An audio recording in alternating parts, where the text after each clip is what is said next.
اور عمران خان کے خلاف کچھ کیوں نہیں ہو رہا، اس پہ بات کرنے کی ضرورت ہے۔ پہلے خان صاحب کے حوالے سے بات کرتے ہیں کہ انہوں نے آج جی سی یونیورسٹی میں خطاب کیا۔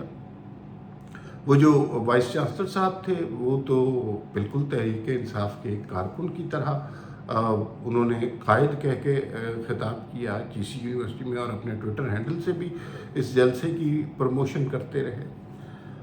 سوال یہ ہے کہ اتنا بڑا واقعہ ہونا تھا، مجھے ایگزیکٹ تعداد کا علم نہیں ہے، 4-5 ہزار اسٹوڈنٹ ہوگا یا 2,000 بھی ہوگا یا 3,000 بھی ہوگا، اس کی اطلاع سب کو پہلے تھی۔ اس وقت جب انہیں پتا تھا کہ عمران خان آج کل ایسا زہر بکھیر رہے ہیں، ہر بیان سے وہ معاشرے میں نفرت کریٹ کر رہے ہیں، اس وقت کسی کو یہ خیال کیوں نہیں آیا؟ تو جب کوئی واقعہ ہو جاتا ہے اس کے بعد ٹویٹس بھی آ جاتے ہیں، اس کے بعد انکوائری کمیٹی بیٹھ جاتی ہے، اس کے بعد جناب اجلاس بھی ہونے لگتے ہیں، گورنر صاحب بھی نوٹس لے لیتے ہیں، رانا ثناء اللہ بھی بیان کر دیتے ہیں۔ جب یہ اس سے پہلے ہونا تھا، کہاں تھی آپ کی انٹیلیجنس، کہاں تھی آپ کی ذہانت؟ اور یہ کوئی چوری چھپ کے نہیں ہو رہا تھا، یہ سب کے سامنے ہو رہا تھا۔ تو اس وقت کسی قسم کی تعدیبی کارروائی نہیں کی گئی۔ یہ جو حکومت کا بیانیہ ہے یہ ڈیفینسو قسم کا ہے، ایک واقعہ ہو جاتا ہے اور اس کے بعد یہ پھر صف ماتم بچھا کر بیٹھ جاتے ہیں۔ تو اس واقعے کے ہونے سے پہلے اس کو روکنا آپ کی ذمہ داری نہیں بنتی، ایک سانحہ ہونے کے بعد ہی آپ کو ماتم کرنا یاد آتا ہے، اس سانحے سے پہلے اس کو روک نہیں سکتے۔ لاہور میں 2-3 ہزار 4 ہزار جتنا بھی بچہ تھا، ان کو جو ہے ان کے گھر والوں کسی نے نہیں پتہ چلا، کسی کو اندازہ نہیں ہوا کہ عمران خان ایک یونیورسٹی میں آ کر کیا باتیں کریں گے، کسی نے نہیں سوچا۔ تو پھر جب ہو گیا تو سارے ٹویٹیں کرنے لگ گئے۔ یہ کوئی طریقہ نہیں ہے پہلے سے، اور عمران خان اس معاملے میں بہت اچھے ہیں، ان کے پاس پہلے سے انفارمیشن ہوتی ہے۔ جیسے وہ ابھی کہہ رہے ہیں کہ مریم نواز ایک میں آڈیو میں اپنے ابا جی کو یعنی نواز شریف صاحب کو کہہ رہی ہیں کہ وہ جو ہے چیف الیکشن کمشنر جو ہے وہ ان کو توشہ خانہ میں نہل کر دے گا۔ اچھا فرض کیجئے، مجھے ظاہر ہے مجھے تو نہیں پتا، فرض کیجئے اس طرح کی کوئی بات ہے، یہ بات تو آج کل گھر گھر میں ہو رہی ہے، اس میں کون سی ایسی بڑا راز کا انکشاف ہو رہا ہے، کون سا بڑا واقعہ ہو گیا؟ لیکن عمران خان اس کو مارکیٹ اس طرح کر رہے ہیں جیسے بہت بڑا راز پکڑا گیا ہے۔ کوئی بڑا راز نہیں پکڑا گیا، یہ بات ہر گھر میں ہو رہی ہے۔ توشہ خانہ سے ٹکوزیاں اٹھا کے بھاگے ہیں تو اب اس شخص کو نااہل بھی نہ کرے وہ الیکشن کمشنر، تو یہ تو بات ہو رہی ہے۔ دوسرا، میں تھوڑی دیر چند منٹ میری خواہش ہے اس ویلاگ کا حصہ بناؤں کہ خان صاحب تو سابق وزیر اعظم ہے، لیڈر ہے، میں اپنی حیثیت میں، اور چھوٹی سی حیثیت ہے اس میں، جی سی کے بچوں سے کچھ باتیں کرنا چاہتا ہوں۔ اور آج انہیں خان صاحب نے سیاست کا درس دیا اور بتایا کہ نیوٹرل کون ہے اور حقیقی آزادی کیا ہے، امپورٹڈ حکومت کون سی ہے، اور جو ہے کون کون کرپٹ ہے، کون کون چور ہے، یہ ساری باتیں انہوں نے کی۔ ان بچوں کے ذہن ابھی کچے ہیں، ان کو آدھا سچ بولیں گے تو یہ لوگ کنفیوز ہوں گے۔ ان بچوں کو پورا سچ تک ادراک ہونا چاہیے، ان بچوں کو پاکستان کی سیاست کی ساری معلومات ہونی چاہیے۔ ہمارے ہاں جو ایجوکیشنل انسٹیٹیوشنز میں سیاست پر بات کرنا ممنوع ہو گئی تھی بھٹو کے دور کے بعد، جب ضیاء الحق کا دور آیا، اور پھر ہم نے جگہ جگہ چائے خانوں میں، باربر شاپ میں یہ لکھا دیکھا، یہاں سیاسی گفتگو کرنا منع ہے۔ یہ ایک طرح سے لوگوں کو بتایا گیا کہ یہاں گالم گلوچ ہو سکتی ہے، یہاں پہ جو ہے چرچ بک سکتی ہے، یہاں پر جوا ہو سکتا ہے، لیکن یہاں پر سیاسی گفتگو نہیں ہو سکتی۔ پھر اس کے بعد ہم نے سیاست کو اپنے محاورے میں اس طرح شامل کیا کہ کوئی شخص کوئی بہت غلیظ کام کر رہا ہو تو ہم اسے کہتے ہیں کہ یہ سیاست کر رہا ہے۔ اور یہ بچے آج انسپائر ہوئے ہوں گے خان صاحب کی شخصیت سے، خطاب سے، ان کے دل میں بھی خواہش ہوگی کہ وہ بھی سیاست میں آئیں، وہ بھی اس قوم کا لیڈر بنیں، تو انہیں تھوڑا سا اس ملک کی سیاست کا پتہ ہونا چاہیے۔ یہاں سیاست کرنا اتنا سہل نہیں ہے۔ یہاں سیاست میں خاندان کے خاندان ختم ہو جاتے ہیں۔ بھٹو خاندان کی کہانی آپ کو یاد ہوگی۔ ذوالفقار علی بھٹو کو پھانسی دی گئی، محترمہ بے نظیر بھٹو کو قتل کیا گیا، اور پھر اس کے بعد جو کچھ اس آصف زرداری کو 11 سال جیل میں رکھا، کوئی ثبوت نہیں ملا، کچھ نہیں برآمد ہوا۔ بلور خاندان کی بات کر لیں، ANP کے پوری کی پوری جماعت دہشت گردی کے دھماکوں میں اڑ گئی۔ اکبر بگٹی کی بات کر لیں، وہ بھی سیاستدان تھا، اس کی زندگی کس طرح ختم ہوئی، ایک ڈکٹیٹر نے گولہ مار کے ختم کر دیا۔ اور اس کے بعد سے جو بلوچستان میں طوفان بپا ہے، جس کی خبریں ہمیں کم ملتی ہیں، تو وہ اس محرومی کی وجہ سے ہے۔ KPK کے بہت سے، میاں افتخار صاحب کا بیٹا وزیر اطلاعات تھے اور ان کا بیٹا مار دیا گیا تھا، تو 71 والا سانحہ ہوا پاکستان میں، اور اس کے بعد آج تک اس کی رپورٹ نہیں آ سکی۔ اس ملک کو لکھتے ہیں ہم اسلامی جمہوریہ پاکستان، اور اس میں جتنا وقت سیاستدانوں نے حکومت کی ہے، تقریباً اتنا ہی وقت یہاں پر مارشل لا رہا ہے۔ تو بیٹے، آج جو آپ بہت متاثر ہوئیں گے خان صاحب کی تقریر سے، ظاہر ہے ان کے اندر کرشمہ ہے، وہ لوگوں کو تقریر بھی اچھی کرتے ہیں، لیکن کبھی بھی آدھے سچ پر یقین نہ کیجیے گا۔ تاریخ کے صفحات کو کنگھالیے، صرف پاکستان کی کتابیں نہیں، بیرون ملک جو پاکستان کی تاریخ لکھی گئی ہے اس کو بھی پڑھیں۔ صرف مطالعہ پاکستان ہی ہماری سوچ کی عکاسی نہیں کرتا، ہماری تاریخ کا مشاہدہ نہیں کرتا۔ ہماری تاریخ سیاستدانوں کے حوالے سے بہت تکلیف دہ ہے۔ تو اگر آپ سیاستدان بننا چاہ رہے ہیں تو آپ کے ذہن میں عمران خان ہو کر بالکل ہوگا، کیونکہ آج آپ نے ان کی تقریر سنی۔ کسی اور سیاستدان کو یہ اجازت نہیں ملی کہ وہ کسی ایجوکیشنل انسٹیٹیوٹ میں جا کر بات کرے، اور بات بھی اتنی نفرت پر مبنی کرے۔ باقی سارے سیاستدان صحبتوں اور عقوبتوں کا شکار رہے ہیں۔ تو ان سارے بچوں کو جو سیاستدان بننا چاہتے ہیں، ان کو پتہ ہونا چاہیے کہ ہمارے ملک میں سیاستدانوں کے ساتھ کیا کچھ گزری ہے۔ اس کے بعد آپ فیصلہ کریں کہ آپ نے سیاستدان بننا ہے یا نہیں بننا، اور اگر بننا ہے تو کس قسم کا بننا ہے۔ آپ نے سیاستدان عمران خان جیسا بننا ہے، الطاف حسین جیسا بننا ہے، نواز شریف جیسا بننا ہے، بے نظیر بھٹو جیسا بننا ہے، اکبر بگٹی جیسا بننا ہے، میاں افتخار جیسا بننا ہے، ولی خان جیسا بننا ہے۔ یہ آپ کے اپنی ثوابدید پہ ہے، لیکن اس سے پہلے کہ آپ کے کچے ذہن کوئی فیصلہ کرے، میری آپ سے یہ درخواست ہے کہ پاکستان کی تاریخ کا مطالعہ ضرور کریں۔ اس کے بغیر یہ سب کچھ ادھورا رہے گا، یہ بات مکمل نہیں رہے گی، یہ سچ آدھا ہی رہے گا۔ اور یہ بھی آپ کو پتہ ہونا چاہیے کہ آدھا سچ جھوٹ سے زیادہ خطرناک ہوتا ہے۔ آج خان صاحب نے اس بات کا اقرار کر لیا کہ اگلی آنے والی آڈیو لیکس کا انہیں اچھی طرح علم ہے۔ اس کا مطلب ہے کہ خان صاحب کا کسی نہ کسی طرح کوئی کنٹریبیوشن بنتا ہے اس آڈیو لیکس کے حوالے سے۔ اب جو قومی سلامتی کمیٹی کی میٹنگ ہے، اس کے حوالے سے ہم نے دیکھنا ہے کہ اس میں بہت اچھا موقع ہے کہ اگر کوئی بہت ہی طاقتور شخص ہے، لیکن وہ اگر پکڑا گیا ہے، اس کے خلاف کوئی ثبوت مل گئے ہیں، تو یہ موقع ہے، یہ پھر ان سے آڈیو لیکس والی غلطی ہو گئی ہے، پھر یہ موقع ہے کہ جس پہ اس شخص کو پکڑا جا سکتا ہے۔ وہ شخص کوئی بھی ہو سکتا ہے، کوئی IB کا بندہ ہو سکتا ہے، کوئی فوج کا بندہ ہو سکتا ہے، کوئی پولیس کا بندہ ہو سکتا ہے، لیکن جو بھی ہے، یہ بہت بڑا سیکیورٹی کا معاملہ ہے۔